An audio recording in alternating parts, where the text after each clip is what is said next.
Love gospel వీక్షకులందరికీ సర్వశుభాలు తెలియజేస్తూ ఉన్నాం. క్రిస్మస్ ప్రపంచమంతా అన్ని దేశాలు అన్ని ప్రాంతాలు జరుపుకునేటువంటిదే క్రిస్మస్. Date December 25.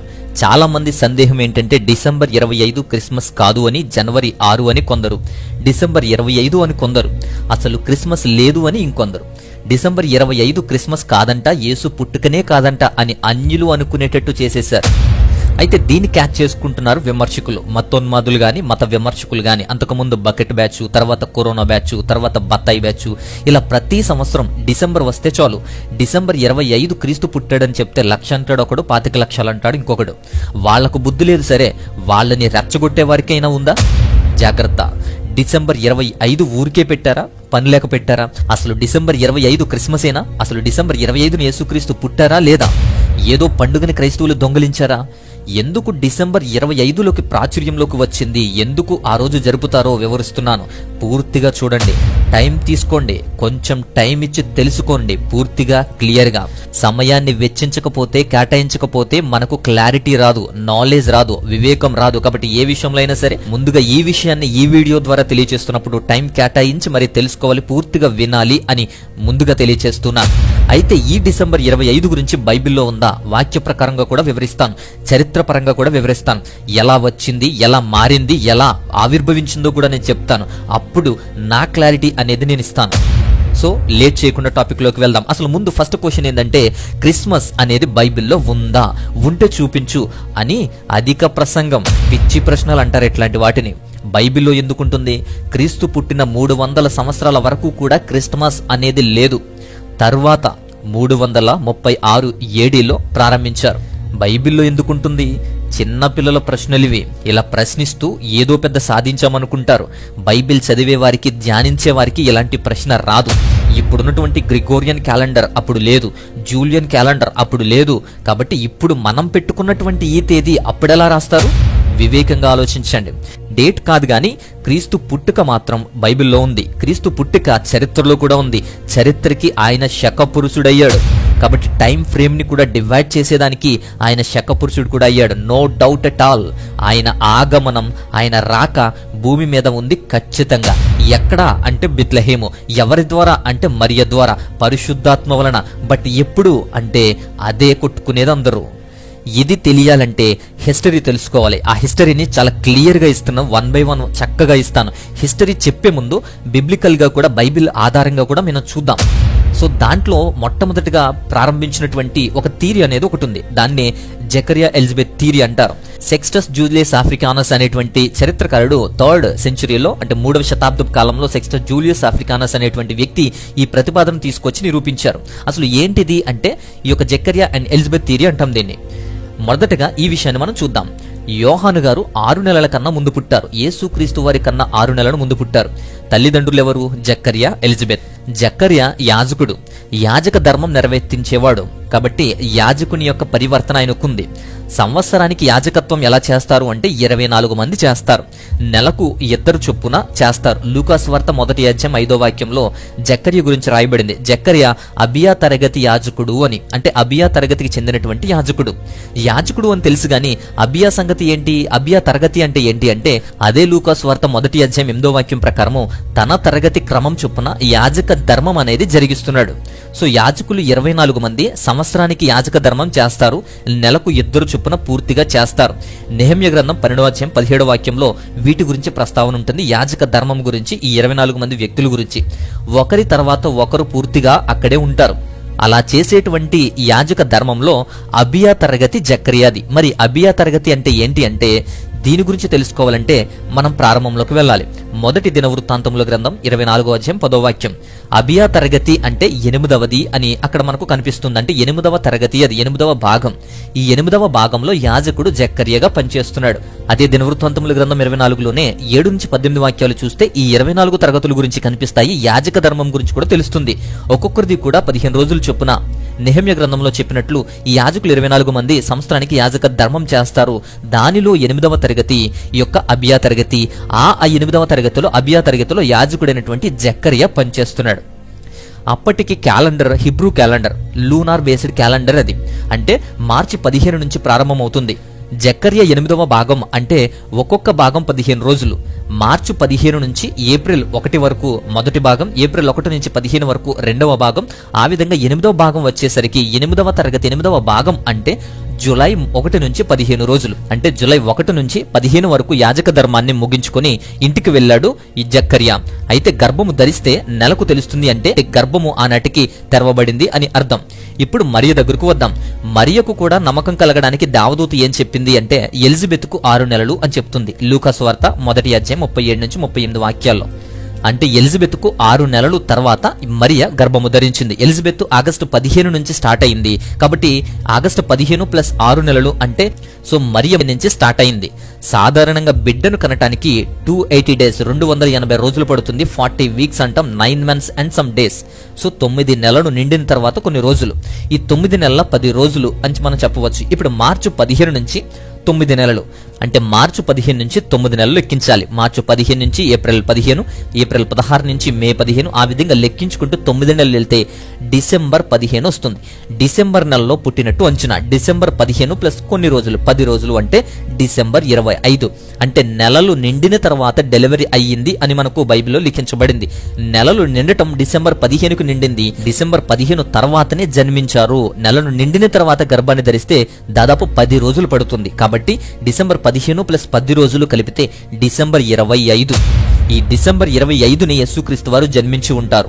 అందుకే డిసెంబర్ 25ని ప్రామాణికంగా తీసుకున్నారు. డిసెంబర్ 25ని యేసుక్రీస్తు వారి జన్మదినంగా కొంతమంది చిత్రీకరిస్తున్నారు. కాబట్టి దీనికి కారణం ఉంది కాబట్టే ఏదో ఒక డేట్ ని పిక్ చేసుకునో సెలెక్ట్ చేసుకునో లేకపోతే ఎవరి పండుగనో దోచుకునో చేయలేదు అని గమనించాలి. సో ఇది first issue. So first point ఇది. అంతేకాదు ఈ యొక్క క్యాలిక్యులేషన్స్ లో డిసెంబర్ వరకు కూడా చాలా కరెక్ట్ గా పర్ఫెక్ట్ గా వచ్చింది. కానీ యేసుక్రీస్తు వారి పుట్టుక తర్వాత 8వ రోజునే సున్నతి చేశారు. అంటే పేరు పెట్టడం, సున్నతి చేయడం, లెక్కల్లోకి తీసుకోవడం యూదుల గ్రంథాల్లో లిఖించుకోవడం జరిగింది. కాబట్టి 8వ రోజు నుంచే ప్రామాణికంగా ఆయన లెక్కించారు. కాబట్టి లెక్కించినటువంటి ఆ రోజు నుంచే క్యాలెండర్ ని స్టార్ట్ చేశారు. సో పోప్ జూలియస్ అనేటువంటి వ్యక్తి ఈ యొక్క క్రీస్తు పుట్టుకను ఆధారం చేసుకుని క్యాలెండర్ ని స్టార్ట్ చేశారు. సో అది జూలియన్ క్యాలెండర్ అంటాం. తర్వాత దాన్ని బేస్ చేసుకుని ఈ యొక్క గ్రిగోరియన్ క్యాలెండర్ అంటాం, ఇప్పుడు మనం వాడుతున్నటువంటిది. సో జనవరి 1వ తారీఖున ఆయన రికార్డుల్లోకి వచ్చాడు. కాబట్టి ఆ తారీఖు నుంచి 8 రోజులు వెనక్కి లెక్కించుకుంటూ వెళ్తే 1, 31, 30, 29, 28, 27, 26, 25, 8వ రోజు డిసెంబర్ 25. సో ఈ విధంగా లెక్కించినా కూడా డిసెంబర్ 25 అనేది మనకు ప్రామాణికంగా యేసుక్రీస్తు వారి పుట్టుకను అంచనా వేయొచ్చు. సో 2. ఇక తర్వాత పాయింట్ ఏంటంటే యేసుక్రీస్తు వారి జననానికి ముందు 6 నెలలు యోహాను గారు పుట్టారు అని తెలుసు. నెలను నిండిన తర్వాత కొన్ని రోజులు అంటే జూన్ 25. అంటే యోహాను గారు జన్మించినటువంటిది జూన్ 25న అని మీకు తెలుసా? ఆర్సీఎంలో గాని కొన్ని ఆర్థోడాక్స్ సంఘాల్లో గాని జూన్ 24న యోహాను గారి జన్మదినంగా గుర్తిస్తారు. So nativity of the John Baptist అనేటువంటిది మనం చూస్తాం, చాలా మంది సెలబ్రేట్ చేస్తారు కూడా. సో అది పక్కాగా చరిత్ర నుంచి వాక్యం నుంచి చక్కగా తీసుకొచ్చిందే. సో ఈ విధంగా లెక్కించిన అంటే జూన్ 24 యోహాను గారి యొక్క జన్మదినం అయితే 6 నెలలు తర్వాత యేసుక్రీస్తు వారి జన్మదినం. అంటే 6 నెలలు డిసెంబర్లో లెక్క తెలుస్తుంది. సో డిసెంబర్ 24 తర్వాత ఆయన జన్మించాడు అని తెలుస్తుంది. ఇదంతా ఎక్కడ ఉంది అంటే ద కంపానియన్ బైబిల్ 1974లో అపెండిక్స్ 179లో పేజ్ నెంబర్ 200లో ఉంది. ద కంపానియన్ బైబిల్లో ఇదంతా లిఖించబడింది. అంతేకాదు తర్వాత 3rd సెంచరీలో సెక్స్టస్ జూలియస్ ఆఫ్రికానస్ అనేటువంటి చరిత్రకారుడు అనే వ్యక్తి ఈ ప్రతిపాదన తీసుకువచ్చి నిరూపించాడు. మార్చి 25న మరియ స్టార్ట్ అయింది. 9 నెలల తర్వాత డిసెంబర్ 25న ఆయన జన్మించారు అని చెప్పి ఈయన కూడా చెప్పారు. ఇక నెంబర్ 5, 5వది ఏంది అంటే క్యాలెండర్. సో క్యాలెండర్ ఎలా వచ్చింది? చరిత్రని కాలాన్ని కొలవడానికి ప్రామాణికంగా ఏదైనా కావాలి. ప్రపంచాన్ని ప్రభావితం చేసేవారిలో మోస్ట్ ఇంపార్టెంట్ వ్యక్తి, హిస్టారికల్ వ్యక్తి జీసస్ క్రైస్ట్. సో చరిత్ర ఈయన్ని బట్టి ఒక డివైడ్ పాయింట్ గా చేసి కాలాన్ని కొలుస్తున్నారు. క్యాలెండర్ వచ్చింది. సో 1607లో జోహనస్ కెప్లర్ అనేటువంటి శాస్త్రవేత్త యేసుక్రీస్తు వారు జననం ఆధారంగా ఆకాశంలో నక్షత్రాలు పుట్టాయి కాబట్టి గ్రేట్ కంజంక్షన్ అనేది జరిగింది అని చెప్పి ఆ గ్రేట్ కంజంక్షన్ కోసం పరిశోధన చేస్తే ఆయనకు దొరికినటువంటి గ్రేట్ కంజంక్షన్ అనేది దాన్ని బట్టి లిఖించాడు. పైగా యేసుక్రీస్తు వారిని సున్నతి చేసింది, పేరు పెట్టబడింది ఎప్పుడో అప్పటి నుంచే రికార్డుల్లో ఉంది గనక ప్రామాణికంగా తీసుకున్నారు. ఎప్పుడైతే పేరు లిఖించబడిందో, ఎప్పుడు పేరు పెట్టబడిందో చరిత్రలో అప్పటి నుంచే లెక్కిస్తారు. సెన్సస్ లో యాడ్ చేస్తారు, లెక్కల్లోకి తీసుకొస్తారు. అంతేకాదు హేరోదు కాలం కూడా ప్రామాణికమే. అంతేకాదు ఏ కాలంలో నక్షత్రం పుట్టింది, ఎక్కడ పుట్టింది అనేటువంటిది ధర్మశాస్త్రం ప్రకారం, అలాగే ఖగోళంలో జరిగేటువంటి ఖగోళ శాస్త్రం ప్రకారం సంభవాన్ని బట్టి జ్ఞానులు వచ్చారు. ఈ విషయాలన్నీ కూడా చక్కగా వివరించినటువంటి వ్యక్తులుగా చరిత్రకారుడైనటువంటి అంటే గ్రీక్ హిస్టోరియన్ హెరిటోడస్ అనేటువంటి వ్యక్తి దీని గురించి వివరించాడు. హెరిటోడస్ చరిత్ర పితామహుడు అని మనం పిలుస్తాం. అలాంటి వ్యక్తి ఈ యొక్క సంభవాన్ని కూడా వివరించారు. అంతేకాదు Jewish philosopher Philo of Alexandria ది ఆఫిఫిసియో మూండి అనేటువంటి చరిత్ర దాంట్లో కూడా ఈ విషయాన్ని, ఈ ఆస్ట్రాలికల్ ఎవిడెన్స్ గురించి వ్రాసారు. అంతేకాకుండా డియోనిసస్ ఎగ్జిగస్ అనేటువంటి వ్యక్తి యేసుక్రీస్తు వారిని ఆధారంగా చేసుకుని జనవరి 1 నుంచి క్యాలెండర్ ని ప్రారంభిస్తారు. అంటే టైం ఫ్రేమ్ ని స్టార్ట్ చేస్తారు, అన్నో డామిని అని. దానికి 8 రోజులు వెనక్కి వెళ్తే 1, 31, 30, 29, 28, 27, 26, 25 8వ రోజు డిసెంబర్ 25. కాబట్టి ఈ క్యాలెండర్ ప్రామాణికంగా తీసుకుని వెళ్ళినా కూడా December 25 is the birth of Jesus అని చెప్పి ప్రామాణికంగా తీసుకున్నారు. సో ఇది వాక్య ప్రకారంగాను క్యాలెండర్ ప్రకారంగాను కూడా మనం వివరించినటువంటి 5 అంశాలు. ఇక 6వ అంశం ఏంటి అంటే ఇది కూడా వాక్య ప్రకారంగానే యూదుల పండుగ. So festival of lights, so వెలుగు పండుగ, వెలుగు గుర్చినటువంటి పండుగ అంటాం. అది హనుక్కా, మందిర ప్రతిష్ఠ దినం, మందిర ప్రతిష్ఠ రోజు. కాబట్టి ఈ యొక్క రోజుని జ్ఞాపకం చేసుకుంటూ హనుక్కా అనేటువంటి పండగ చేస్తారు. ఎప్పటికీ కూడా యూదుల హనుక్కా పండగ జరుగుతూనే ఉంటుంది. అది యోహాను సువార్త 10:22 వాక్యంలో మనకు కనబడుతుంది. యేసుక్రీస్తు వారు కూడా ఆ పండుగలో పాల్గొన్నారు. అయితే కాకుండా యెరూషలేము మందిరంలో ఆయన ఉన్నట్లు మనం చూస్తాం. పైగా అది జరిగింది ఎప్పుడు అంటే శీతాకాలం అని మనం చూస్తాం. శీతాకాలం 23వ వచనం చూడండి, శీతాకాలం అని ఉంటుంది. ఈ పండుగ ఎప్పుడు చేస్తారు, ఎప్పుడు జరుగుతుంది అంటే వారి యొక్క హిబ్రూ క్యాలెండర్ ప్రకారం అది కిజ్లేవ్ నెల 25వ రోజున చేస్తారు. కిజ్లేవ్ అంటే అది మన క్యాలెండర్ ప్రకారం డిసెంబర్. So December 25. కిజ్లేవ్ అనేది హిబ్రూ క్యాలెండర్ ప్రకారం 9వ నెల. ఈ 9వ నెల అంటే నవంబర్ డిసెంబర్ మధ్య వస్తుంది. సో కిజ్లేవ్ 25వ రోజు అంటే ఖచ్చితంగా డిసెంబర్ లోనే వాళ్ళు ఈ యొక్క పండుగను చేస్తారు. సో హనుక్కా అనేటువంటి పండుగ కూడా వెలుగు పండుగ, అది కూడా డిసెంబర్ నెలలో జరుగుతుంది. లోకానికి నిజమైనటువంటి వెలుగు యేసుక్రీస్తు వారు, యోహాను సువార్త 1:9 వాక్యంలో. కాబట్టి డిసెంబర్ లో ఆయన్ని కూడా స్మరిస్తున్నారు. దాన్ని బట్టి కూడా వీళ్ళు లెక్కలోకి తీసుకోవడానికి ఇది అవకాశంగా మారింది. సో ఇది 6th పాయింట్. ఇకపోతే ఇప్పుడు చరిత్రలోకి వెళ్దాం. చరిత్రను జాగ్రత్తగా అర్థం చేసుకోండి. స్టార్టింగ్ నుంచి ఎండింగ్ వరకు కూడా నేను క్లియర్ గా ఇస్తాను, ఎందుకు దీన్ని వీళ్ళు ప్రతిపాదిస్తున్నారు, ఎందుకు వీళ్ళు చేస్తున్నారు అని. డిసెంబర్ 25 పాగన్ హాలిడేనా, సూర్యదేవుణ్ణి ఆరాధించేవారా, సో మైత్ర పుట్టినరోజా? అసలు ఈ చరిత్ర చెబుతాను, క్లియర్ గా వినండి. రోమా సామ్రాజ్య కాలంలో 1వ శతాబ్దం నుంచి కూడా క్రైస్తవులు హింసించబడుతున్నారు. క్రైస్తవులను వారు హింసిస్తూ ఉంటున్నారు. ఆ కాలం అది 313 AD వరకు కూడా హింసలు పొందుతూనే ఉన్నారు క్రైస్తవులు. సంఘాన్ని, క్రైస్తవులను హింసించబడుతూ హతసాక్షులుగా మారిపోయారు చాలా మంది. ఈ 300 సంవత్సరాలు కూడా క్రిస్మస్ లేదు, ఈస్టర్ లేదు, సువార్త ప్రకటన మాత్రమే వారి ధ్యేయం. అనేక చిత్రహింసలకు గురయ్యారు, ఎందుకంటే వారికి స్వేచ్ఛ లేదు గనుక. కాబట్టి ఈ 300 సంవత్సరాలు కూడా క్రిస్మస్లు, ఈస్టర్లు లేదా పండుగలు, న్యూ ఇయర్లు ఇలాంటివి లేవు. ఎందుకు అంటే వాళ్ళకి స్వేచ్ఛ లేదు. అందుకే ఆనాడు అపోస్తులు గాని, తర్వాత 1వ శతాబ్దపు క్రైస్తవులు గాని ఎప్పుడూ కూడా ఎన్నడూ కూడా ఇలా సెలబ్రేషన్స్ చేసుకునేటువంటి పరిస్థితి వారికి లేదు. అకార్డింగ్ టు ద లైబర్ ఫౌంటిఫికాలస్, ఈ పోప్ సెయింట్ టెలిస్పోరస్ అనేటువంటి వ్యక్తి మాస్ అనేటువంటి కార్యక్రమాన్ని ప్రారంభించాడు. ఏంటి అంటే రాత్రికాలపు ఆరాధనలు ప్రారంభించాడు. యాక్చువల్లీ ఆరాధనలు అంటే ఈ క్రిస్మస్ ఆరాధనలే. అంటే రాత్రికాల సమయంలో, రాత్రి వేళల్లో ఆరాధనలు జరిపే విధంగా ఆయన ప్రారంభించాడు. ఆల్రెడీ స్టార్ట్ అయ్యాయి అలాంటి క్రిస్మస్లు రాత్రి వేళల్లో, బట్ రెగ్యులర్ గా జరుగుతూ ఉండేవి. ఈ పోప్ టెలిస్పోరస్ వల్లే ఈ రాత్రికాలపు ఆరాధనలు ప్రారంభమయ్యాయి, ఈ క్రిస్మస్ ఆరాధనలు స్టార్ట్ అయ్యాయి అని చెప్పవచ్చు. ఆ తర్వాత కెజరియాకి బిషప్ గా ఉన్నటువంటి సెయింట్ థియోపిలస్, ఈ సెయింట్ థిరోపియస్ అనేటువంటి వ్యక్తి 115 నుంచి 181 ADలో ఉన్నటువంటి వ్యక్తి. ఈయన క్రీస్తు జన్మదినాన్ని జ్ఞాపకం చేసుకుందాం, డిసెంబర్ 25 కాలంలో జన్మించి ఉంటారు అని చెప్పి డిసెంబర్ 25న యేసుక్రీస్తు వారి పుట్టుకగా ప్రారంభించారు. క్రిస్మస్ ఆరాధనలు ప్రారంభించారు. మొదటగా ప్రారంభించినటువంటి వ్యక్తులుగా వీళ్ళున్నారు. అంతేకాదు సెయింట్ హిప్పోలిటస్ అనేటువంటి వ్యక్తి కూడా 170 నుంచి 240 మధ్యలో ఉన్నటువంటి వ్యక్తి. ఈయన కూడా దానియేలు గ్రంథాన్ని కోట్ చేస్తూ క్రీస్తు పుట్టుక కూడా 25న జరిగి ఉంటుంది అని చెప్పి మెన్షన్ చేశాడు. అంతేకాదు వీరంతా కూడా ఈ యొక్క టెలిపోరస్, అలాగే థియోఫిలస్, హిప్పోలిటస్ అనేటువంటి వ్యక్తులు డిసెంబర్ 25న ఈ యొక్క క్రీస్తు వారి జన్మదినంగా ముందు నుంచి చేస్తూనే వస్తూ ఉన్నారు. వీరంతా డిసెంబర్ 25ను పాగనిజం, సూర్యదేవుడు, ఈ యొక్క మిత్ర, ఈ పండుగలు రాకముందే, వాళ్ళు లేకముందే డిసెంబర్ 5ను వాడుతున్నారు, వాళ్ళు చేస్తున్నారు. ఆ తర్వాత రోమా సామ్రాజ్యపు చక్రవర్తి ఎంపరర్ ఆర్లియన్. ఈ ఎంపరర్ ఆర్లియన్ 214 నుంచి 275 మధ్య కాలంలో ఉన్నటువంటి వ్యక్తి. ఈయన స్టేట్ ని రిలీజియన్ స్టేట్ గా చేశాడు. అంతేకాకుండా సోల్ ఇన్విక్టా అనేటువంటి కల్చర్ ని తీసుకువచ్చాడు. దాని సోల్ ఇన్విక్టా అని ఇప్పటి వరకు మనం మాట్లాడుతున్నాం. అదే కల్ట్ ఆఫ్ మిత్రాస్, మిత్ర అనేటువంటి దేవుడిని పుట్టుకురావడానికి కారణమైంది. 274 ఏడీలో ఈ కల్చర్ ని తీసుకువచ్చాడు. సెలబ్రేషన్ ని స్టార్ట్ చేశాడు. ఊపందుకున్నాయి.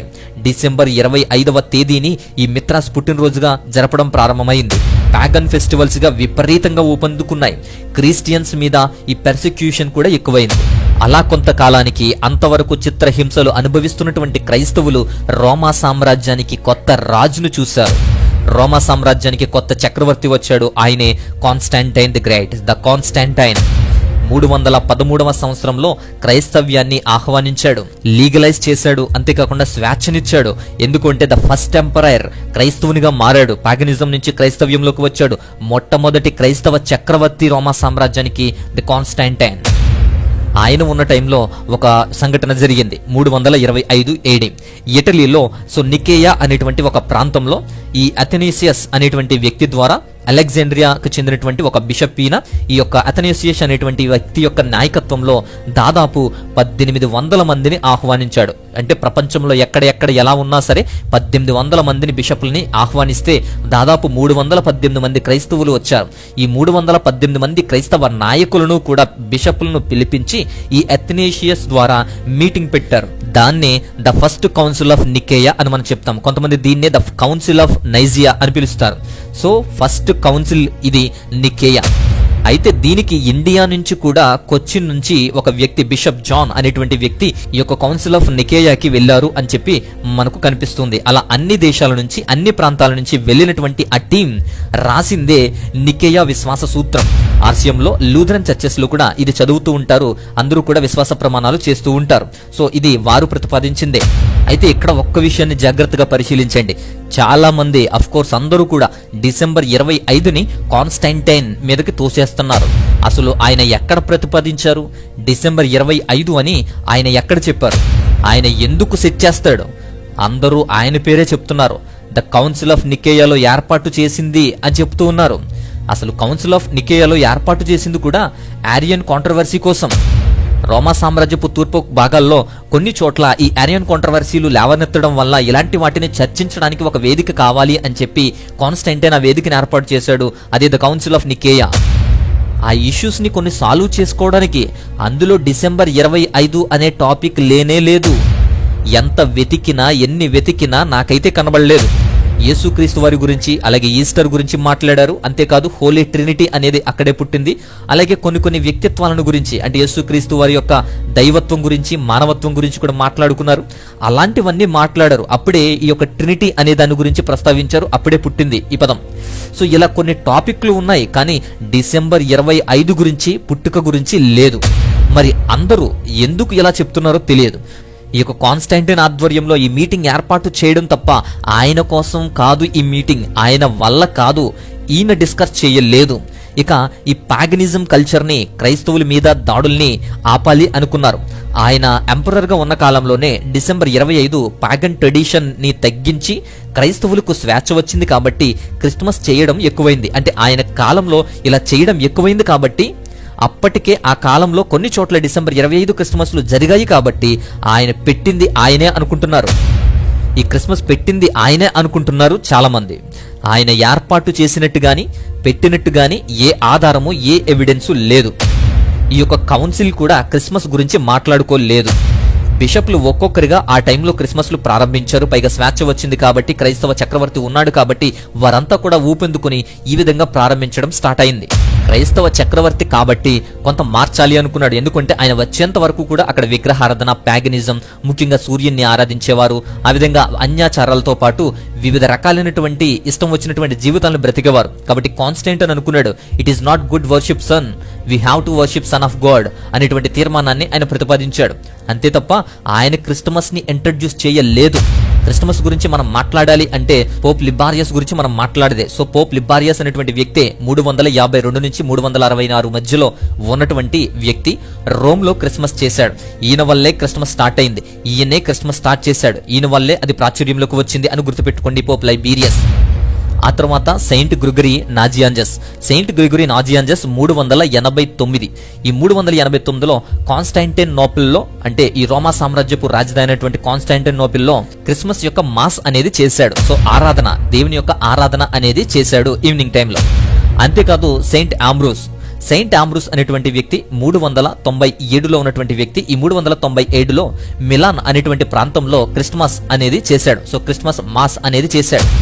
అలా అన్నీ కూడా ప్రారంభమవుతూ వచ్చాయి, అన్నీ కూడా ప్రారంభమయ్యాయి. ఆ తర్వాత 529 ఏడీలో క్రిస్మస్ ని అఫీషియల్ హాలిడేగా డిక్లేర్ చేశారు. అఫీషియల్ హాలిడేగా డిక్లేర్ చేయబడింది క్రిస్మస్ ఫెస్టివల్ అనేది. కాబట్టి గుర్తుంచుకోండి, ఏదో ఒక డేట్ ని పిక్ చేసి తీసుకోలేదు, ఏది పడితే అది తీసుకోలేదు. కాన్స్టాంటైన్ కావాలని పెట్టింది కాదు, సూర్యదేవుని గురించి పెట్టింది కాదు. Already accepted by the church, already సంఘంలో జరుగుతూ వస్తున్నటువంటి క్రమం ఇది. క్రైస్తవులు అంగీకరించింది, ఆమోదించింది. కాబట్టి ఆ తేదీనే సెట్ చేశారు, ఆ తేదీనే తీసుకున్నారు. So it's clear. సో ఇంకేంటి అంటే తర్వాత పాయింట్, ఇది పాగన్ హాలిడేనా, మరి సూర్యదేవుడిని ఆరాధించేటువంటిది ఏంటి అనేది చూస్తే రోమన్స్ చేసేటువంటి పండుగ సాటర్నాలియా, అంటే శని గ్రహాన్ని గుర్తు చేసుకుంటూ పండగ జరుగుతుంది. ఈ సాటర్నాలియా అనేది ఈ డిసెంబర్ 1 నుంచి 17 వరకు కూడా వస్తుంది, కొన్నిసార్లు 17 నుంచి 23 వరకు కూడా వస్తుంది. కాబట్టి ఈ యొక్క డిసెంబర్ 1 వారంలోనే సాటర్నియా జరుగుతుంది తప్ప, మధ్యలో వస్తుంది తప్ప, ఏదో ఒక రోజు మాత్రమే ఉండేది తప్ప ఇది డిసెంబర్ 25న చేసేది కాదు. సాటర్నాలియా అనేది డిసెంబర్ 25కి సంబంధం లేదు. ఇక అది బాగా లేట్ క్యాలెండర్లోకి వచ్చేటప్పటికి, అంటే మరి వింటర్ సాల్స్టేట్లో ఉండేటప్పటికి డిసెంబర్ 23న మాత్రమే వస్తుంది తప్ప, చాలా మంది సాటర్నాలియాకి ప్రతిరూపం ఇది అంటున్నారు. సాటర్నాలియా టైం ఫ్రేమ్లో క్రిస్మస్ అనేది ఫిట్ అవ్వలేదు, దానికి దీనికి సంబంధం లేదు. అందుకే గుర్తు చేస్తున్న సాటర్నియాలకి డిసెంబర్ 25కి నో కనెక్షన్. ఇక తర్వాత పాయింట్, సూర్యదేవుడిని పండుగ డిసెంబర్ 25 కదా అనేది ఇంకో ప్రశ్న. బర్త్డే ఆఫ్ అన్కాంకర్డ్ సన్ అనేటువంటిది. సో యాక్చువల్ గా అర్నేలియన్ అనేటువంటి చక్రవర్తి స్టార్ట్ చేశాడు. ఈ అర్నేలియన్ చక్రవర్తి సెలబ్రేట్ చేసేవారు 274 ఏడీలో ఈ యొక్క సూర్యదేవుని ఆరాధన, మిత్ర ఆరాధన, ఈ యొక్క పాగనిజం అనే దాన్ని ప్రారంభించి ఒక సెలబ్రేషన్ గా చేయాలి అని చెప్పి ఈయన స్టార్ట్ చేశాడు. బట్ అది డిసెంబర్ 25 వరకు వచ్చింది. తర్వాత 313లో కాన్స్టాంటైన్ వచ్చాక, క్రైస్తవ్యాన్ని లీగలైజ్ చేశాక, క్రీస్తు జననాన్ని మాత్రమే జ్ఞాపకం చేసుకుంటున్నారు. క్రైస్తవులకు స్వేచ్ఛనిచ్చాడు, పైగా వారు చేస్తున్న ప్రతిదానికి సపోర్ట్ చేస్తూ వచ్చాడు. కాబట్టి ఆయన ప్రతిపాదించాడు. అందుకే కాదు, ఇక క్రైస్తవులను ఆకట్టుకోవడానికి కూడా ఒక పొలిటికల్ మూవ్గా కూడా ఆయన చేశాడు అని చెప్తున్నది చరిత్ర. అంతేకాదు, పాగన్ యొక్క ఆచారాలు, విగ్రహారాధనతో ఉన్నటువంటి వారు వెలుగులోకి రావాల్సినటువంటి వారు వెలుగుని ఇచ్చేది ఆ ఒక్క కారణంతోటే, అంటే వెలుగునిస్తుంది అనే సూర్యుని ఒక్క కారణంతోటే సూర్యుని కొలుస్తున్నారు అని, వారి నిజమైనటువంటి వెలుగును, నిజమైన దైవాన్ని ఆరాధించాలి కాబట్టి ఆయన ప్రోత్సహించారు. అక్కడ చాలా వరకు అనేక క్రిస్మస్లు చేసుకుంటూ వచ్చారు. సో యాన్సియంట్ కోడెక్స్ చూడండి, ఆ టైంలో డిసెంబర్ 25 నేటివిటీ ద అన్కాంకర్డ్ అని ఉంటుంది. సో నేటివిటీ ద అన్కాంకర్డ్, ఇక్కడ అన్కాంకర్డ్ అనగానే అన్కాంకర్డ్ సన్ అనుకుంటున్నారు. అన్కాంకర్డ్ అంటే కొట్టు చూడండి, జీసస్, యేసుక్రీస్తు వారి గురించి చెప్తుంది, అంతేగాని సో నేటివిటీ ఆఫ్ అన్కాంకర్డ్ సన్ కాదు. ప్రస్తుతం ఒరిజినల్ గా కూడా మానేసి ఇదే చెప్తున్నారు. పాగన్ ఫెస్టివల్స్ గా గాని, సూర్యదేవుడిని ఆరాధించాలని గాని లేకుండా పూర్తిగా తొలగించి క్రిస్మస్ చేశారు వాళ్ళు. ఈ పాగన్ కల్చర్ కన్నా ముందే యేసుక్రీస్తు నేటివిటీని ఐడెంటిఫై చేశారు అని మనకు తెలియాలి. చాలా మంది బిషప్లు వీటికన్నా ముందే క్రిస్మస్ చేశారు అని మనకు తెలియాలి. ఇక తర్వాత పాయింట్ ఏంటంటే, తర్వాత సంవత్సరాల్లో అంటే 337 నుంచి 352 ఏడి, ఈ కాలంలో వచ్చినటువంటి వ్యక్తే పోప్ జూలియస్ 1 అంట. ఈ పోప్ జూలియస్ అనేటువంటి వ్యక్తే క్రిస్మస్ ని అధికారికంగా డిసెంబర్ 25న జరుపుకోవాలి అని అందరికీ చెప్పాడు, అందరినీ ఆహ్వానించాడు, అలా జరుపుకునేలా చేశాడు. సో పోప్ జూలియస్ వల్ల అందరూ డిసెంబర్ 25న క్రీస్తు పుట్టుకగా చేసుకునేడానికి అలవాటు పడ్డారు. ఆ విధంగా సెట్ అయిపోయింది. జూలియన్ క్యాలెండర్ తెలుసుగా, అంటే మనం ఇప్పుడు వాడుతున్నటువంటి ఈ యొక్క గ్రిగోరియన్ క్యాలెండర్ కన్నా ముందు వాడేది జూలియన్ క్యాలెండర్, అప్పుడు అదే వాడేవాళ్ళం. దాన్ని కనిపెట్టినటువంటి వ్యక్తి పోప్ జూలియస్.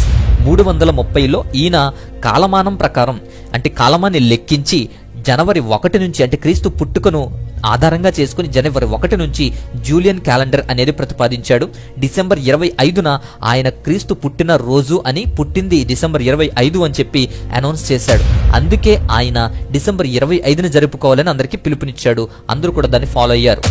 ఇక నెక్స్ట్ పాయింట్, తర్వాత అంశం ఏంటి అంటే, ఈ యొక్క రోమా సామ్రాజ్యపు తర్వాత కొంతకాలానికి వచ్చినటువంటి చక్రవర్తి జూలియన్ ద అపోస్టేట్. ఈ జూలియన్ ద అపోస్టేట్ అనేటువంటి వ్యక్తి 361, 363 మధ్య ఉన్నటువంటి వ్యక్తి.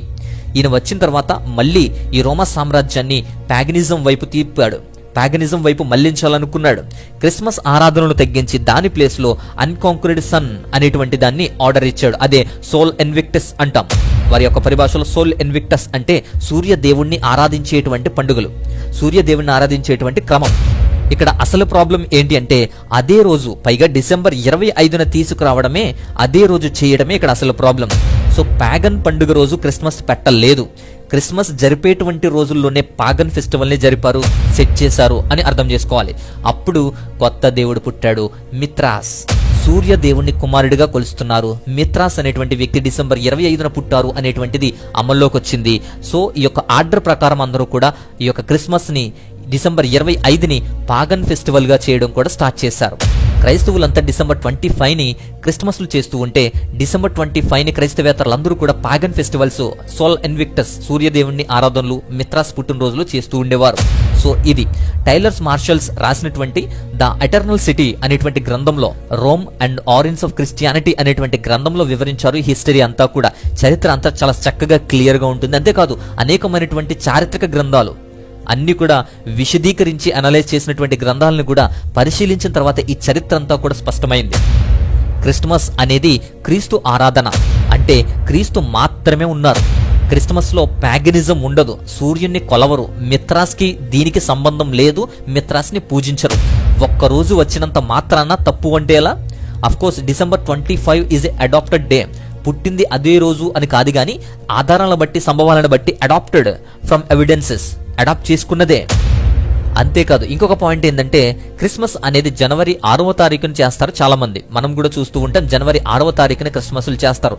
వారి వాదన ఏంటి అంటే, క్రిస్మస్ అనేది డిసెంబర్లో కాదు జనవరిలో అనేది వారి వాదన. పుట్టుక అని కాదు, కానీ వాళ్ళు చేసేటువంటి పండుగ ఎక్కడి నుంచి వచ్చింది అంటే ఎఫిఫనీ అనేటువంటిది చూస్తాం. సో మీరు కూడా ట్రై చేసి చూడండి. ఎఫిఫనీ అని చూస్తే చాలా మంది అదే పేరుతో పండుగ చేస్తారు. ఎందుకో తెలుసా? దైవ కుమారుడు అని గుర్తించింది అప్పుడే. ఆయన దైవ కుమారుడు అని ఎందుకు అంటే, జ్ఞానులు కలిసింది ఆ రోజే. సో జ్ఞానులు గిఫ్ట్లు ఇచ్చింది ఆ రోజే. రోమా సామ్రాజ్యంలో కూడా ప్యాగనిజం ఫోర్స్ వల్ల డిసెంబర్ 25 నుంచి జనవరి 6 వరకు దాదాపు 12 రోజులు క్రిస్మస్ జరిపేవారు. అంటే ఈ 12 రోజులు కూడా రాత్రి వేళల్లో ప్రార్థనలు పెడుతూ, ఒకరి ఇంటికి ఒకరు వెళుతూ, చాలా ఆత్మీయమైనటువంటి సాన్నిహిత్యంతో ఉంటూ, ఆత్మీయులు పలకరించుకుంటూ, చక్కగా ఒకరి తర్వాత ఒకరు గృహాలకు వెళ్తూ బహుమతులు ఇస్తూ, సో ఈ విధంగా 12 రోజులు జరుపుకునేవారు. లాస్ట్ 6వ తారీఖున, అంటే జనవరి 6వ తారీఖున 12వ రోజున గ్రాండ్ గా సెలబ్రేట్ చేసి ప్రేయర్ అనేది పెడతారు. కాబట్టి అది వాడుకలోకి వచ్చింది. అంతేకాదు ఇక్కడ ఇంకొక డిఫరెన్స్ ఏంటంటే, క్యాలెండర్ డిఫరెన్స్ ని బట్టి కూడా. ఎందుకు అంటే, జూలియన్ క్యాలెండర్ ప్రకారము జనవరి 6వ తారీఖున, అలాగే గ్రిగోరియన్ క్యాలెండర్ ప్రకారము డిసెంబర్ 25వ తారీఖున మనకు కనిపిస్తుంది ఈ యొక్క క్రిస్మస్ అనేది. ఆ తరువాత ఇంకొక వ్యక్తి గురించి కూడా మనం మాట్లాడాలి. తర్వాత వచ్చినటువంటి వ్యక్తి పోప్ గ్రిగరీ I. ఈయన క్రీస్తు శకం 590 నుండి 604 వరకు కూడా ఉన్నటువంటి వ్యక్తి. ఈయన పోప్ గా ఉన్నప్పుడు ఇంగ్లాండ్ లో సువార్త ప్రకటించడానికి పంపించారు. సెయింట్ అగస్టిన్ అనేటువంటి వ్యక్తిని ఇంగ్లాండ్కు సువార్త ప్రకటించడానికి ఈయన్ను పంపిస్తారు. ఎందుకు అంటే, అక్కడ రాణి క్రైస్తవురాలు, అక్కడ ఉన్నటువంటి రాణి క్రైస్తవురాలు కాబట్టి ఆమె సహాయం తీసుకుని ఈ యొక్క అగస్టిన్ పంపిస్తారు. ఈ రాణి అనుమతించడం వల్ల అగస్టిన్ అనేటువంటి వ్యక్తి సువార్త ప్రకటిస్తూ డిసెంబర్ 25వ తారీఖున, అంటే డిసెంబర్ 25వ తారీఖున చాలా మందికి బాప్తీసాలు ఇవ్వడం జరిగింది. అక్కడ 25న బాప్తీసాలు ఇచ్చి చాలా మందిని రక్షణలోకి తీసుకురావడం ద్వారా, ప్రార్థనలు చేయడం ద్వారా అక్కడ డిసెంబర్ 25న చేయటం అలవాటయ్యింది. ఈ బ్రిటిష్ వారు, ఇంగ్లాండ్ వారు ఈ విధంగా డిసెంబర్ 25న వారు ఈ యొక్క ప్రార్థనలు చేయడం ప్రారంభించారు. ఆ విధంగా వారు ఎక్కువగా చేస్తూ వచ్చారు. ఈ ఇంగ్లాండ్ వారే వ్యాపారం కోసం ఇండియా వచ్చారు. ఇండియాని 200 సంవత్సరాలు పరిపాలించారు. వారు జరుపుతున్నటువంటి డిసెంబర్ 25 సంబరాన్ని ఈ యొక్క ఇండియా ప్రజలకి కూడా అలవాటు చేసి వెళ్లారు. ఇప్పుడు ఇండియాలో ఉంది కూడా అదే. సో ఇది దీని చరిత్ర. ఇలా వాటి ఆధారాలు ఇది విన్నాక అర్థమైంది కదా, ఎలా మార్పులు వచ్చాయో, ఎలా నిర్ధారించారో. కానీ డిసెంబర్ 25 అనేది అడాప్టెడ్. బట్ అదే జరిగింది, అప్పుడే పుట్టారు అని చెప్పడం లేదు. కానీ కారణం లేకుండా డిసెంబర్ 25న నిర్ధారించలేదు. డిసెంబర్ 25న క్రిస్మస్గా ఎందుకు పెట్టారు అనేది మాత్రమే ఈ వీడియో ఉద్దేశం. పైగా ఈ చరిత్ర మీకు తెలియాలి, ఎందుకంటే నిస్పష్టంగాను ఎవరికి ఇష్టం వచ్చినటువంటి చరిత్రను వారు చెబుతూ దీన్ని హేళన చేస్తూ ఉన్నారు, అన్యులకు లోకువ చేస్తున్నారు అని మాత్రమే ఈ చరిత్రనంతటిని కూడా వివరించాను. డిసెంబర్ 25నే పుట్టారు, ఆ రోజే చెయ్యమని చెప్పడానికి కాదు, చెప్పను. ఈ డిసెంబర్ 25న పాగన్ ఫెస్టివల్ అని, సూర్యదేవుని పండుగ అని, మిత్రా పుట్టినరోజు అని, సాతర్నలియా పండగ అని, లేదా ఇంకేమైనా కూడా వాటిని అంటగడుతూ వాటి పేర్లు మాత్రమే ప్రకటిస్తున్నారు. క్రిస్టమస్ లో వాటికి స్థానం లేదు, క్రిస్టమస్ లో వాటిని ఆరాధించడం లేదు. ఈ క్రిస్టమస్ అనేది క్రీస్తు కోసమే ఏర్పాటు చేసిందే, పెట్టుకున్నదే ఆధారాలను బట్టి, కానీ క్రీస్తు కోసమే, వాటి కోసం కాదు. అవి అడ్డు కాదు, అవి ఉన్నంత మాత్రాన్న ఇవి వాటికి వీటికి కలయిక కాదు. ఎందుకు వచ్చింది, ఎలా వచ్చిందో మనకు స్పష్టంగా అర్థమైంది ఈ వీడియో ద్వారా నేను అనుకుంటున్నాను. ఇప్పుడు క్రిస్మస్ చేయొచ్చా చేయకూడదా అనే ప్రశ్న చాలా మందిలో ఉంది. ఇవన్నీ చెప్పా కదా, పాటించమని కాదు, చరిత్ర కోసం. చేయాలంటే క్రీస్తును ఆరాధించేటువంటి క్రిస్మస్ చేయి, ప్రకటించేటువంటి క్రిస్మస్ చేయాలి, కానీ ఈ యొక్క పబ్ సెలబ్రేషన్లు కాదు. అయితే ఇంకొక ప్రశ్న, అవసరమా ఈ క్రిస్మస్ అవసరమా, డిసెంబర్ 25 అవసరమా అంటే అవసరమే లేదు. ఆ రోజే చెయ్యాలని కూడా లేదు. చేస్తున్న వాళ్ళేమీ పాపులు కాదు, చేయకపోతే ఏమీ నష్టమూ లేదు. అసలు పని మానేసి ఇలాంటి కొసరు పండుగల మీద దృష్టి పెట్టి చేస్తున్నారు, జాగ్రత్త. ఆ టైంలో కాన్స్టెంటైన్ ప్యాగనిజం, ఆక్రమాలు, వారి యొక్క చెడు ప్రవర్తన విధానాలు ఇలాంటివి మానేసి వెలుగులోనికి తీసుకురావాలని, క్రీస్తును తెలుసుకోవాలని చెప్పి సహకరించాడు, ప్రయత్నం చేశాడు. ఎప్పుడైనా independent day, navy day, mother's day, teachers' day, farmers' day ఇలా చేస్తారు కదా, ఆ ఒక్కరోజు వాళ్ళు ఉన్నారని కాదు, ఆ ఒక్కరోజు వాళ్ళకి విలువ ఉంటుందని కాదు, కానీ దేశమంతా ఒక్కసారైనా వాళ్ళని గుర్తించాలి అని, దేశమంతా వారి వైపు చూస్తారని, ఆలోచిస్తారని. డిసెంబర్ 25న పక్కన పెట్టండి. డిసెంబర్ నాటికి ప్రపంచము, దేశము, ప్రపంచ దేశాలన్నీ కూడా దేవుని వైపు చూస్తున్నాయి. సువార్త చెప్పాలన్నా, దేవుని సత్యాన్ని ప్రకటించాలన్నా ఆసక్తిని కలిగించేటువంటి రోజుగా ఉంటుంది. మేబీ కాన్స్టెంటైన్ అందుకే ప్రవేశపెట్టి ఉండొచ్చు, అందుకే దాన్ని ప్రోత్సహించి ఉండవచ్చు. పెట్టడం మంచి ఉద్దేశమే, కానీ రాను రాను ఎలా మారిందో తెలుసా? 3rd century AD, 3వ శతాబ్దపు కాలం, 3rd centuryలో మింత్రా, సాటర్నేలియా విగ్రహారాధనలు విడిచిపెట్టి నిజమైనటువంటి రక్షకుడు లోకానికి వచ్చారు అని ఆ రక్షకుడిని గుర్తు చేసుకుంటూ ఆయన ఆరాధించడానికి డిసెంబర్ 25న ప్రత్యేకంగా ప్రతిపాదించి క్రిస్మస్ చేశారు. ప్రత్యేక ఆరాధనలు మాత్రమే, దేవుని ప్రార్థనలు మాత్రమే, ఒకరి ఒకరు ఆత్మీయత మాత్రమే. ఆ తర్వాత కొంతకాలానికి కాలనియల్ టైం అనేది వచ్చింది. ఈ కాలనియల్ టైంలో కొందరు క్రిస్మస్ కి దూరంగా ఉన్నారు, కొంతమంది చేస్తున్నారు, కొంతమంది చేయడం లేదు. కొందరు డిసెంబర్ 25 నుంచి 12 రోజులు ఆ క్రిస్మస్ ప్రార్థనలు జరిపేవారు. జనవరి 6న ఇంతకు ముందు మనం చెప్పుకున్నట్లుగా ఆఖరణ ప్రార్థనగా, ముగింపుగా చక్కగా చేసేవారు, ఒక ముగింపు పండుగలా చేసేవారు. అప్పుడు మెయిన్ ఫోకస్ అంతా కూడా యేసు క్రీస్తు వారి కోసమే. మంచి ఆత్మీయతలో ఇతరులతో ఎక్కువ సమయాన్ని గడిపేవారు. బహుమతులు, గిఫ్ట్లు, ఆప్యాయతలు ఇలా కూడా ఉండేవి. కానీ ఇక్కడ మెయిన్ ఫోకస్ అంతా కూడా బహుమతులు కాదు, ఇక్కడ మెయిన్ ఫోకస్ అంతా యేసుక్రీస్తు వారు, ఆప్యాయత. తర్వాత జర్మన్ వ్యక్తులు క్రిస్మస్ ట్రీ అంటూ మొదలుపెట్టారు, స్టార్స్ అంటూ, డెకరేషన్స్ అంటూ వచ్చేసారు. ఈ విధంగా క్రిస్మస్ చెట్లు, నక్షత్రాలు, డెకరేషన్స్ అంటూ వచ్చేసారు. కాబట్టి ఈ వీటి ప్రస్తావన ఎక్కువగా వచ్చేసింది. అయితే స్టార్టింగ్ లో వాటికి చాలా దూరంగా ఉన్నారు క్రైస్తవులు, వాటిని కలిపేవారు కాదు, క్రిస్మస్ లోకి తీసుకువచ్చేవారు కాదు. కానీ రాను రాను అవే క్రిస్మస్ అయిపోయాయి. ఇప్పుడు అవి ఉంటేనే క్రిస్మస్ అన్నట్టుంది, క్రిస్మస్ అంటే అవే అన్నట్టుంది. క్రిస్మస్ చెట్టు అనేది స్టార్టింగ్ లో వాళ్ళు యాక్సెప్ట్ చేయలేదు, కానీ రాను రాను కొన్ని సిద్ధాంతాలన్నీ కలగలుపుకుని వచ్చిన తర్వాత చెట్టును కూడా ఆరాధించేటువంటి వ్యక్తులుగా మారిపోయారు. దాన్ని డెకరేట్ చేయడం, అలంకరించుకోవడం, ఈ విధంగా చాలా మంది దాన్ని ఒక ఆర్నమెంట్ గానే కాదు, దాన్ని బిలీవ్ చేసేవారు కూడా. అంటే ఎంత ఆశ్చర్యం, అర్థం చేసుకోవాలి. ఆ తర్వాత రాను రాను 19వ శతాబ్దం 19th centuryకి వచ్చారు. 19th centuryలో ఈ కాలమే ఇప్పటి పరిస్థితికి కారణమైంది. క్రిస్మస్ కాస్త సెలబ్రేషన్ గా మారిపోయింది. 1843లో క్రిస్మస్ కార్డులు స్టార్ట్ అయ్యాయి. సో క్రిస్మస్ గ్రీటింగ్స్ అంటాం, గ్రీటింగ్స్ అనేవి ఇక్కడి నుంచే మనకు స్టార్ట్ అయ్యాయి. 1843లో క్రిస్మస్ కార్డులు స్టార్ట్ అయ్యాయి. ఆత్మీయ వ్యక్తులతో ఉండేటువంటి టైంని, దేవుని దగ్గర ఉండేటువంటి టైంని మెల్లగా డెకరేషన్ మీదకు వెళ్ళిపోయింది. ఇంట్లోనే పిల్లలతోనే అన్నట్లుగా తయారయ్యింది. ఇంటి డెకరేషన్ మాత్రమే క్రిస్మస్ అన్నట్టుగా తయారయ్యింది. తరువాత 1882లో శాంటా క్లాజ్ అనేటువంటి ఒక క్యారెక్టర్ వచ్చింది. ఈ శాంటా క్లాజ్ క్యారెక్టర్ రావడం వల్ల క్రిస్మస్ అంటేనే శాంటా క్లాజ్ అన్నట్టుగా మారిపోయింది పరిస్థితి. అయితే స్టార్టింగ్ లో శాంటా క్లాజ్ ని కూడా యాక్సెప్ట్ చేసేవారు కాదు, వారిని కూడా స్వీకరించేవారు కాదు. లేదా ఒక క్యారెక్టర్ గా, లేదా ఒక మెసెంజర్ గా, ఒక టెస్టిమోనీగా మాత్రమే యాక్సెప్ట్ చేసేవారు. తర్వాత రాను రాను పెరిగింది. అసలు ఈ శాంటా క్లాజ్ యొక్క క్యారెక్టర్ అనేది ఎలా వచ్చింది అనుకున్నారు? సో క్లెమెంట్ క్లెర్మూర్ అనేటువంటి వ్యక్తి on account of a visit from the Saint Nicholas అని చెప్పి ఒక గ్రంథాన్ని రాశాడు. దాన్ని ద నైట్ బిఫోర్ క్రిస్మస్ అని. అది చాలా చాలా ఫేమస్ అయిపోయింది. అక్కడ స్టార్ట్ అయినటువంటి ఈ శాంటా క్లాస్ క్యారెక్టర్ నేడు క్రీస్తు వారిని మరిచే విధంగా శాంటా క్లాజే కనిపిస్తుంది ప్రతి చోట. ఇక జర్మన్ క్రిస్టియన్స్ ట్రీలు ఎక్కువగా ఆరాధించబడుతుండేవి. ఇక వాళ్ళు సెలబ్రేషన్స్ డెకరేషన్స్ కోసం వాడేటువంటి ఈ ట్రీస్ కాస్త ఆరాధనకు వర్షిప్ కి కూడా మారిపోయినాయి. Queen Victoria and prince Albert వీరు పాటించడం వల్ల వీరి వల్ల చాలా చాలా పాపులర్ చేసేసారు. క్రిస్మస్ లో భాగం అయిపోయాయి. ఇప్పుడు తర్వాత 20th సెంచరీ 20వ శతాబ్దం ట్రెడిషన్స్ కంటిన్యూ అవుతూనే వచ్చాయి. అసలు క్రిస్మస్ మర్చిపోయే విధంగా మారిపోయింది. క్రిస్మస్ కోసమే స్టోర్లు వ్యాపారులుగా మార్చేశారు. ఈ టైంలోనే టాయ్ స్టోర్లు రావడానికి అదే కారణం. టాయ్ స్టోర్లు ఇప్పుడు మనం చూస్తున్నాం. అప్పట్లో ఈ యొక్క క్రిస్మస్ గురించి స్టార్ట్ అయ్యాయి. అంతేకాదు పీస్ వార్ ఫీస్ట్ అనేది కనబడడం లేదు, వర్షిప్ లేదు, ఆత్మీయత లేదు, దేవుడు కూడా దూరం అవుతున్నాడు. ఆ విధంగా తయారైంది పరిస్థితి. అంతేకాదు తర్వాత హాలిడే ట్రెడిషన్ గా మారింది, హాలిడే కల్చర్ గా కూడా మారిపోయింది. 1924లో ఫస్ట్ మ్యాసిస్ డే పారడే అనేది జరిగింది. దేనికోసం అంటే క్రిస్మస్ షాపింగ్ కోసమే అప్పట్లో జరిగేది. ఇప్పటికీ కూడా మ్యాసిస్ పారడేస్ ఇప్పటికీ జరుగుతూ ఉంటే బొమ్మల్ని ఊరేగిస్తూ ఉంటారు. సో అప్పటి నుంచే మనకు కూడా దివాళీ సేల్, ఆషాఢం ఆఫర్లు అంటూ వస్తూ ఉన్నాయి. ఈ ఆఫర్లు అప్పటి నుంచే ప్రారంభమయ్యాయి. 1931 నుంచి ఈ శాంతా క్లాస్ యుగమే ప్రారంభం అయిపోయింది. అప్పటి వరకు ఒక క్యారెక్టర్గా, ఒక పార్ట్గా, ఒక టెస్టిమోనీగా వాడేటువంటి శాంతా క్లాస్ యుగం ఇప్పుడు బీభత్సంగా వాడడం స్టార్ట్ అయింది. క్రిస్మస్ మూవీలు, క్రిస్మస్ సాంగ్లు ప్రత్యేకంగా రావడం స్టార్ట్ అయింది. 21st సెంచరీ 21వ శతాబ్దం నౌ ఈ రోజు వరకు కూడా ఏ ట్రెడిషన్ నుంచి ఏ ట్రెడిషన్కి దూరంగా ఉండి స్వస్తి పలకాలి అనుకున్నారో, గొప్ప నిజమైన వెలుగులోనికి రావాలి అనుకున్నారో, ఆ క్రిస్మస్ ప్రారంభించారో అదే క్రిస్మస్లో అనేకమైనటువంటి ట్రెడిషన్స్ ఉన్నాయి. క్రిస్మస్ కార్డులు, గిఫ్ట్లు ప్లేస్లో ఆన్లైన్ క్రిస్మస్ మెసేజ్లు వచ్చేసాయి. ఇంకా విచిత్రం ఏంటంటే మెర్రీ క్రిస్మస్ అనేది పుట్టుకొచ్చింది, పాపులర్ అయిపోయింది. ఇప్పుడు మాట్లాడితే మెర్రీ క్రిస్మస్ అంటారు. నాయకులైనా ఇంకొకరైనా విషెస్ అయినా ఏదైనా సరే. క్రిస్మస్ స్టార్లు, శాంటాక్లాస్ డ్రెస్లు, డాన్సులు, పార్టీలు, సువార్తను అందించే క్రమంలో ఉన్నటువంటి బుర్రకథలు, నాటికలు కాస్త డాన్స్ షోలుగా, పార్టీలుగా మారిపోయాయి.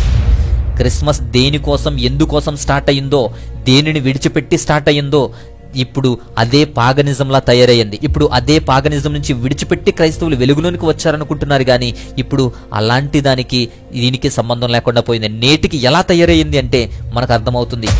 ఇతర మతాల వాళ్ళు దేవుని పండుగను, అంటే వారి యొక్క దేవుళ్ళ పండుగను వంకగా చేసుకుని డాన్సులు, తాగుళ్ళు, మ్యూజిక్లు, పొల్యూషను, పాపులేషను ఇంత ఇష్టం వచ్చినట్టు చేస్తున్నారు. పండగ అనేది ఒక వంక మాత్రమే నిజమైన భక్తి కనిపించకుండా, మరి అది నేడు కల్చర్లో, ఈ యొక్క క్రిస్మస్ కల్చర్లో సంఘాల్లో ఉంటే ఎలా ఉంటుంది? వారికి మీకు తేడా ఏంటి? పండుగ మాత్రమే తేడా. మనుషులు కల్పించిన పద్ధతులు వచ్చేసాయి, పద్ధతి దాటి వెళ్తున్నాయి. జాగ్రత్త. డిసెంబర్ 25 క్రిస్మస్ కాదు. ఆ ఒక్కరోజే కాదు, చేయాల్సిన అవసరము లేదు, చేయకపోతే నష్టము లేదు. కానీ చేసేవారినేమో దుష్టులు, పాపులు, దుర్మార్గులు, లేకపోతే ప్యాగనిజం, విగ్రహారాధన అంటూ ఇంకొకరు తయారవుతున్నారు. చేసేవాళ్ళేమో వీరి మీద, వీరేమో వారి మీద. దేనికి క్రైస్తవ్యంలో యూనిటీ ఎక్కడుంది? ఆనాడు బిషప్లందరూ కలిసి ఏకంగా కూడుకొని, ఆనాటి అపోస్తులు గాని, బిషప్లు గాని, తర్వాత అంతా కూడా ఐక్యంగా ఉండి ఏదైనా సాధించుకునేవారు. అన్నిటిని కూడా వారు రెక్టిఫై చేసుకోగలిగేవారు, ఆ కన్క్లూజన్స్ అన్ని తీసుకొచ్చేవారు. కానీ నేటి పరిస్థితి ఎలా ఉంది? కొట్టుకోవడంతో, విమర్శించుకోవడంతోనే సరిపోతుంది. ఇలా అవమానించేటువంటి పనులు చేయకూడదు, ఇలా అవమానించేలా క్రిస్మస్లు చేయకూడదు. డిసెంబర్ 25న బైబిల్లో లేదు, రాయబడలేదు. ఎందుకంటే యేసువారు ఉన్నప్పుడు ఎప్పుడూ కూడా ప్రస్తావించలేదు. ఆయన బ్రతికి ఉన్న 33.5 సంవత్సరాల్లో కూడా ఎప్పుడు చేసినట్టు కూడా లేదు. ఉపయోగం ఉంటే పరిశుద్ధాత్మ దేవుడు రాసేవాడు, కానీ వ్రాయబడలేదు. ఇది కొన్ని ఆధారాలతో నిర్ణయించుకున్నదే, పెట్టుకున్నదే. కానీ మంచి పనుల కోసం మాత్రమే, క్రీస్తును ఆరాధించుకోవడం కోసం మాత్రమే ఇలా చేస్తారని కాదు. డిసెంబర్ 25 కాదు, జనవరి 6 కాదు, మార్చి 25 కాదు, ఏదో ఒకటి. పరలోక పుత్రుడు రావడమే గొప్ప. ఆయన్ని మానేసి ఆయన వచ్చిన రోజును చెడ్డగా మాత్రం మార్చొద్దు. అలాంటి మంచి కోసం చేసేటువంటి క్రిస్మస్ డిసెంబర్ 25 అయితే ఏంటి, కాకపోతే ఏంటి, వేరే ప్రత్యేకమైన రోజైతే ఏంటి, ఏ రోజైనా చేయొచ్చు. ప్రతిరోజు, ప్రతి నెల, ఆఖరికి ప్రతి సండే కూడా ఒక క్రిస్మస్సే. క్రిస్మస్ చేయకపోతే చేసే వాళ్ళని దూషిస్తున్నారు, చేసేవాళ్ళు చేయని వాళ్ళని విమర్శిస్తున్నారు. వితండవాదం. దేనికి? ఇలాంటి అనవసరమైనటువంటి వాటి కోసమే చేసే పనుల వల్లనే అన్యజనుల మధ్య నా నామం విక్రించబడుతుంది అని ప్రభువారు పలుకుతున్నారు. దేవుణ్ణి ఆరాధించేటువంటి ప్రతి రోజు క్రిస్మస్సే. ప్రార్థించే ప్రతి ఒక్కరూ అనుభూతి పొందుతారు. ఒక పండుగ, ఒక సెలబ్రేషన్ అలాంటి ఆత్మీయతని, అనుభూతిని ఇవ్వవు, ఇంకా దూరం చేస్తాయి. మనశ్శాంతి లేని క్రిస్మస్లు వద్దు. మనశ్శాంతి లేని క్రిస్మస్లు కాదు, మనసు పెట్టి చేయండి, దేవునితో ఉండటానికి చేయండి. క్రిస్మస్ అంటే ఒక రోజుకో, ఒక వారానికో, ఒక సంఘానికో చేసుకునేది కాదు, రోజూ చేసుకునేది. ముందు ముందు మనుషుల్లో, మనసుల్లో చేసుకునేది. మార్పు కోసం చేసేది క్రిస్మస్, మార్చేసేది కాదు. సువార్త కోసం చేయాలి, సంబరాల కోసం కాదు. ఎవరు పడితే అది, ఏది పడితే అది చెప్పుకుంటూ వస్తూ ఉండడం వల్ల ఈ చరిత్ర అంతా మీకు ఇవ్వడం జరిగింది. సమయాన్ని వెచ్చించి ఇంతవరకు చూసిన దాన్ని బట్టి మీ అందరికీ క్లియర్గా, స్పష్టంగా వాక్య ఆధారాలు, చరిత్ర ఆధారాలు, ఈ క్యాలెండర్ ఆధారాలు అన్నీ కూడా మీకు వివరంగా అర్థమయ్యాయి అని నేను అనుకుంటున్నాను. ఈ వీడియోలో ఇంత క్లియర్గా ఎక్కడ లేని విధంగా, ఎవరు చెప్పని విధంగా ఈ వీడియో స్పష్టంగా ఉంది గనక మీకు నచ్చితే లైక్ చేయండి, ఇతరులకు కూడా ఈ అంశాన్ని తీసుకువెళ్ళండి, ఈ అంశాన్ని షేర్ చేయండి ఖచ్చితంగా.